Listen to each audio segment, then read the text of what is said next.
long time we just mentioned upper or lower funnel and not both. And it's always both. All brands are fishing in one lake. The brands who are looking most forward to find the right topics, the right new trends, have an advantage. Since you work with so many brands, Nina, it would be fantastic to hear the good example or the bad example. It's about the people, about the audiences and the multiple faces of our consumers in one person. I'm not just the CEO, I'm also a mother. I'm also very addicted to playing field hockey.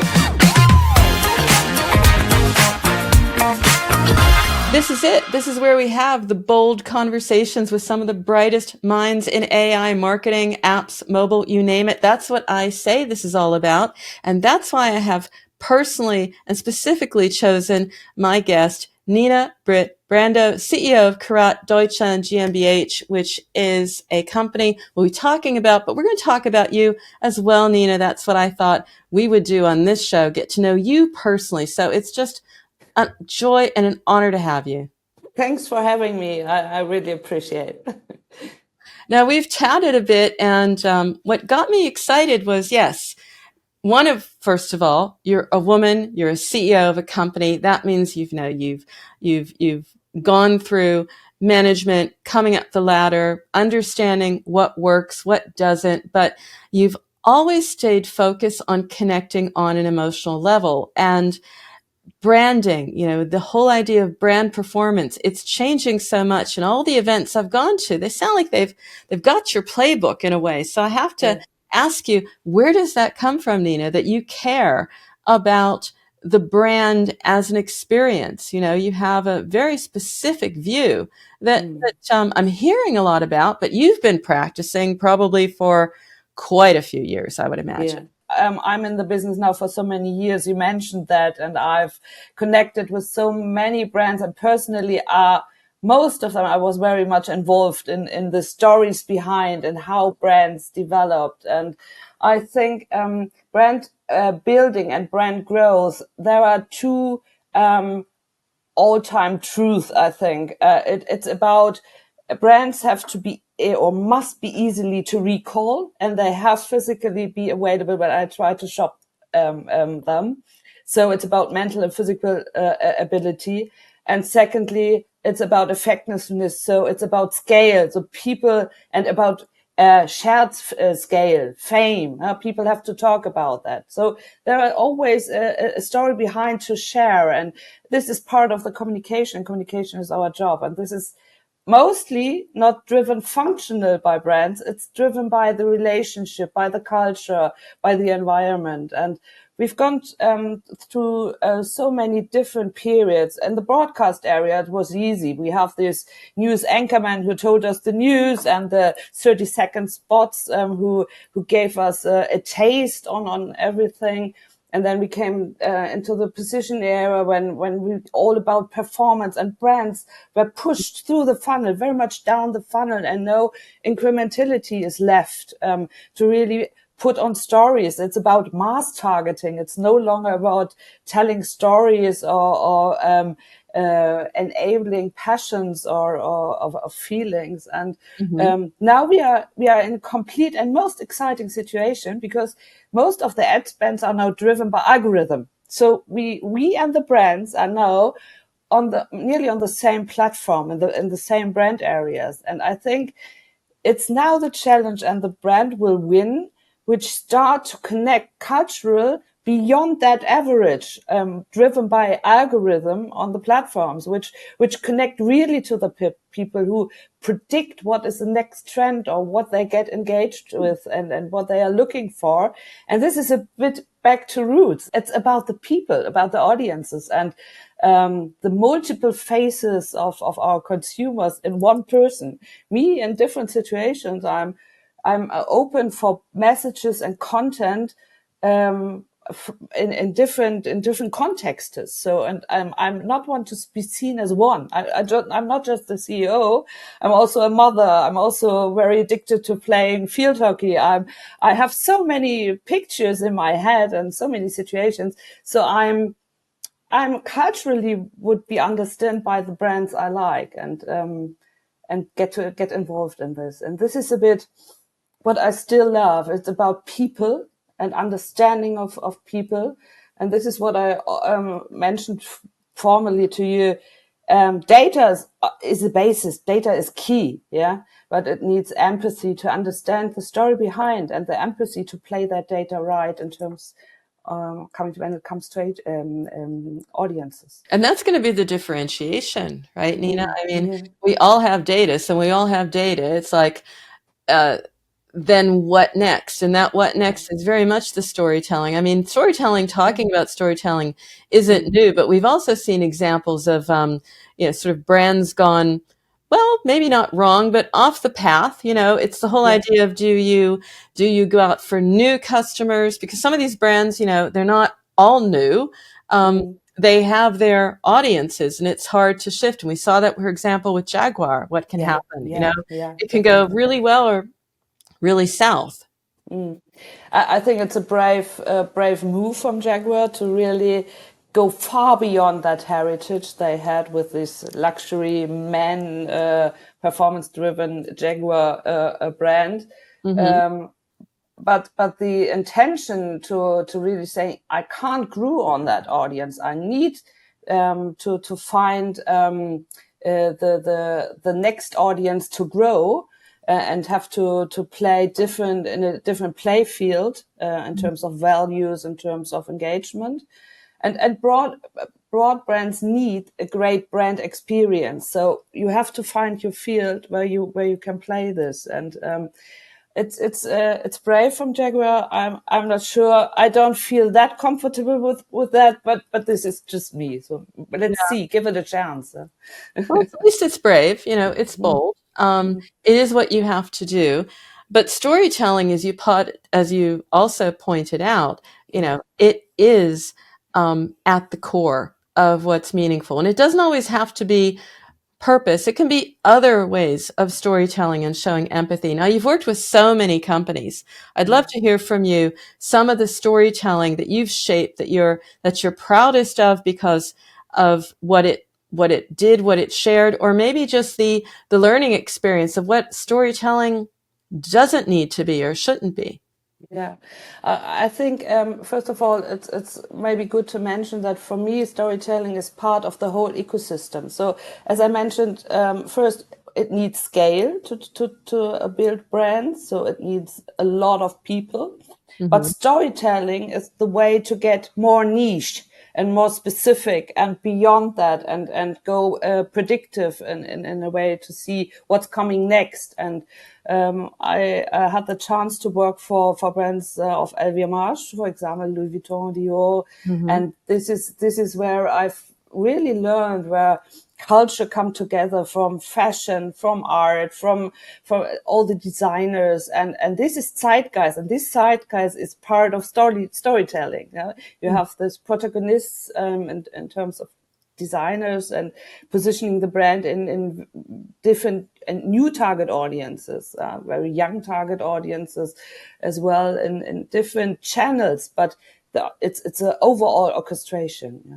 And these days is when you look for Deutsche Telekom, for example, or Cupra, or also McDonald's, they are playing that game. I think really really good. They have their performance campaigns to selling their products in a very basic way, but they have also purpose campaigns, cultural, corporate campaigns, and especially when it comes to McDonald's, for example, they're using creators, influencers, and scale them in linear TV advertising, and also CTV advertising. So it's a connect of having the new platforms of social media, and the creator stuff together with the old way of having mass media. Yeah, and this works quite well, I think.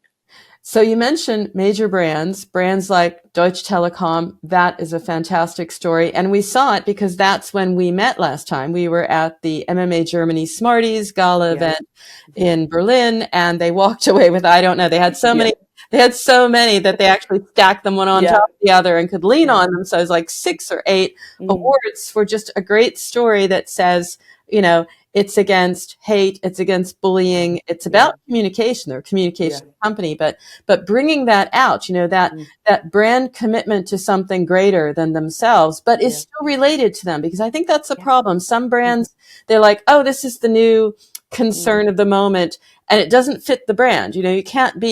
You can't align yourself with something that is outside of yourself that far. You have to be careful Right. in that. You talk about something called a renaissance in brand commitment. What do you mean by that? I think that, yeah, as I mentioned, becoming from the position era when we all get the consumers lost in their own news feed on social media, and where we try to target on a very individual level, but not scaling that, and pushing, as I mentioned, pushing that brands down the funnel means that I didn't pay enough for building brand in the upper funnel to really scale that and to really make more people talk about it. And because I think to have a mass personalization is not the same as talking to a lot of people who are engaged with a brand and have a picture what the brand stands for. Yeah, as I mentioned, we are now in an ecosystem. We are or again in an ecosystem. We are talking about ecosystems, and for a long time we just mentioned upper or lower funnel and not Yeah. both, and it's always both. Yeah? So it's a kind of renaissance, I think. Also a kind of renaissance talking about qualitative parameter like attention. When I started in the business, we discussed if it's better to put the ad on the right side or on the left side of a magazine. Yeah, and now it's back to really say, is a YouTube app skippable or non-skippable better, or is the placement more efficient or even not in terms of viewability and all that parameters? And you talk with a lot of brands. I mean, what are you hearing when you say something? Because it must be a moment of silence where you can hear a pin drop when you say like too much performance Yeah, is actually hurting the brand, is actually yeah. hurting the creativity, the soul of what you stand for. They must think for a moment that you are perhaps being female, Nina, Yeah, warm definitely. fuzzy, Yeah, just to be empathetic and warm, yeah, but yeah. it's true. I think this is part of how I think I am. I always I got a good what was it called, advice, a good advice in my former days. Stay opinionated but open-minded, and it's my true opinion that brand building is key. So I can stand that, and you are right. I sometimes people look at me in my business context and say, probably think, oh, she's super old school or she's she's different. Yeah. But on the other hand, we have a big survey at Carat. We made a big survey at Carat about emotional intelligence. Yes, which really show that brands which are acting more emotional intelligent are better, have better shareholder value or even better performance in business. Yeah. So this emotional component is valid by science. Yeah? So it's evidence based. But the thing is, upper funnel communication or investing in brand is expensive. And as we all know, it's not the time to really spend big, bold money for each of us. So, and this is, I think, the key of the problem. How's that going? I mean, I can't say how's that going to play out, but how have you noticed that? Is it that, sometimes when things are a bit tight or different, we have seen some of the data at last time at Mexico that actually it wasn't that much of a dip, but that was back in September. I mean, if they did the survey now, maybe it's a different situation in what the interest is in increasing brand spend, ad spend. What are you seeing and what are you hearing among these major brands you're working with where they're saying, yes, we have the reality that we can't perhaps spend as much, but we don't have to be less present, just be more innovative? As I mentioned before, we are very much all brands are fishing in one lake, so it's and it's governed by the algorithm of the walled gardens mostly, yeah, or of the platforms they are in. It's a question for me, a question of intelligence. The brands who are looking most forward to find the right topics, the right new trends, have an advantage if they play that game in terms of storytelling, in terms of putting the right creation in place. It's kind of boldness to be first. Yeah? But you did mention the walled gardens, and this was something that wasn't around when we last spoke. But Yeah. now we're seeing the news, we're seeing the legislation, we're seeing what's happening at Google and and their ad platform. So we're going to see a lot of difference in what these what does it even look like? I mean, it's early days, but I would be very intrigued to hear what you're hearing from the brands you're working with. Or are they just saying, let's just wait, let's see how this settles, let's see how this plays out? I read that article recently in the Drum. Most brands are just saying, we're good, we can wait and see. Yeah, it's unfortunately it's the way like this because Okay. nobody is certain about you can't live without that, and we have quite a lot of restriction, especially in Germany. So it's another game compared to others. But the biggest topic is really about that fake news, about that AI content which is not real, and this is a threat. Yeah, we have to discuss, and this is a threat when it comes to to the right news, to democracy, and also the environment where where brands take place. Yeah. You bring up AI, and when we chatted, I'd like to know if Mm. you still are of this opinion. We were like, yeah, AI is a tool. And you said, yes, it can elevate human driven strategies. It doesn't have to be something that is going to just be about automation. You were fairly positive and again, Yeah. open and Yeah. opinionated as you are, open to it and saying, yeah, Yeah. it's something that will elevate. It's a positive. What do you think Yeah. now? I would stay with this opinion, and I see it in my everyday life, and it drives efficiency. It drives to be to be faster, to really pushes some things, and I think at some stage it's a bit overrated because it's not everything where I and an AI badge is on is AI. It's still an algorithm, and it's a kind of buzzword right now. Yeah. But I truly believe, especially when it comes to comms planning these days, AI will help us, but it needs the personal intelligence Mhm. as well to really, as I mentioned, get the right empathy, the right data insights out of it, and challenged also the outcomes of AI, or train AI in another way, to really train or super clever people. That's not me. That's too techy, but to drive algorithms in another way. Yeah. Mhm. I'm absolutely convinced that it always need both. And this is, I think these skills are both equally relevant for the future people working in the communication field or media field. So we're going full circle a bit here, and that's on Yeah. purpose because we talked about the circle, the ecosystem, and marketing is returning to its roots. I mean, it's almost something to celebrate because, like, hey, we're back. But Yeah. now we're blending creativity with smart data. We're Mm-hmm. relying less on performance metrics. Um, this is the goal. This is the way. This is going to happen almost with or without us because this is the way that it is. But when you're talking with the brands that you're working with, advising, bringing them to the next level, what is the checklist or a list of a few things you're telling them that are going to help them return to their roots, but still, of course, keep the bottom line where, move that bottom line, move that where it needs to be. So it is a balance. How are you helping them find that balance, Nina? Yeah.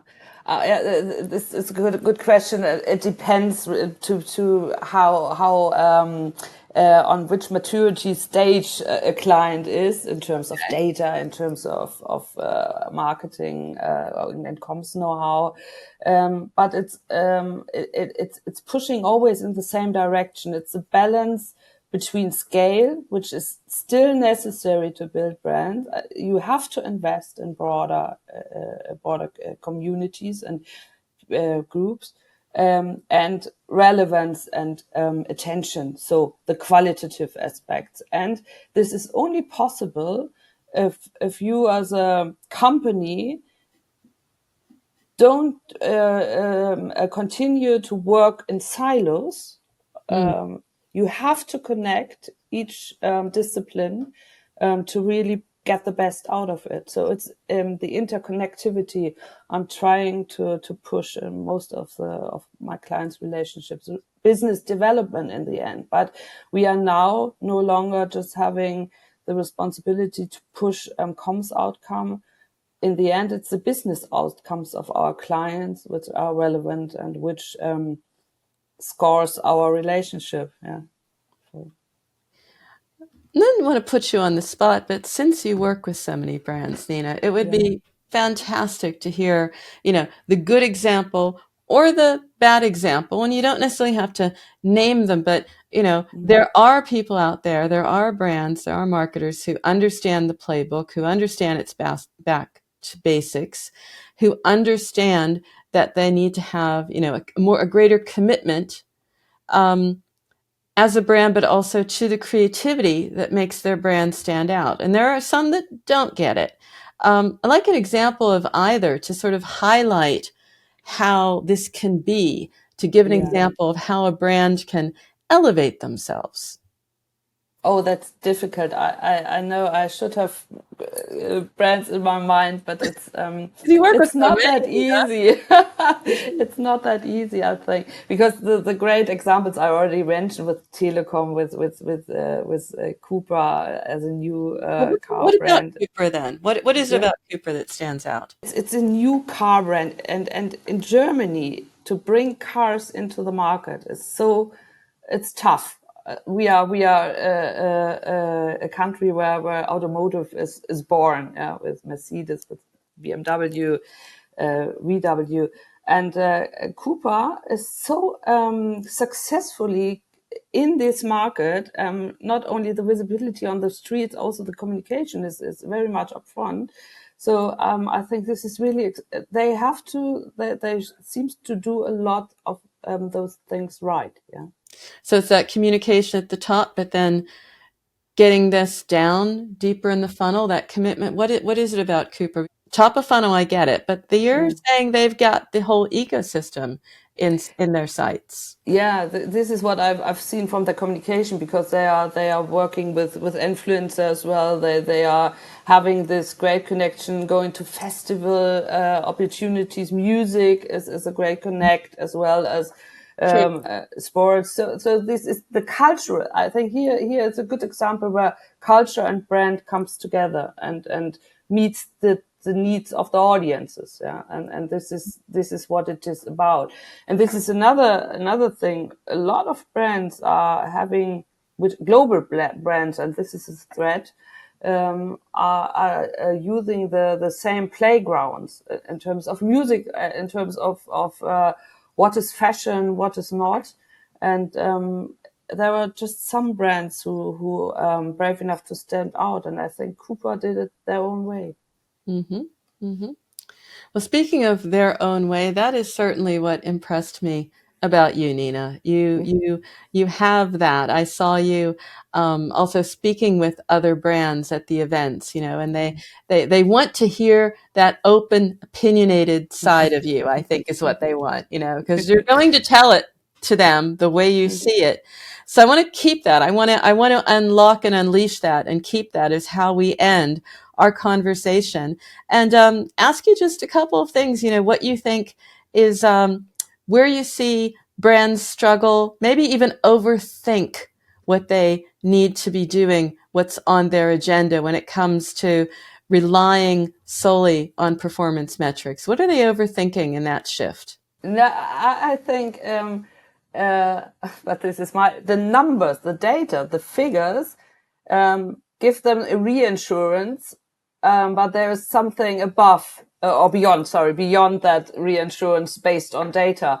It's a gut feeling. It's a feeling of experience in the communication with people. That your own life, being part of several communities and cultural I think it's, and this is maybe interesting, just developed in my head while you asked that. Due to Corona, we stepped back from having real conversations, having meetings, a social life out there. And I think this is there. It comes the lack from experience, how people react, how people feel, to be open, to don't be too shy, to have an opinion. It doesn't have to be right. You can change and all that stuff. It's a feeling about people and what they need. Yeah. And I think data is the rational side, is the peaceful thing, which couldn't be wrong.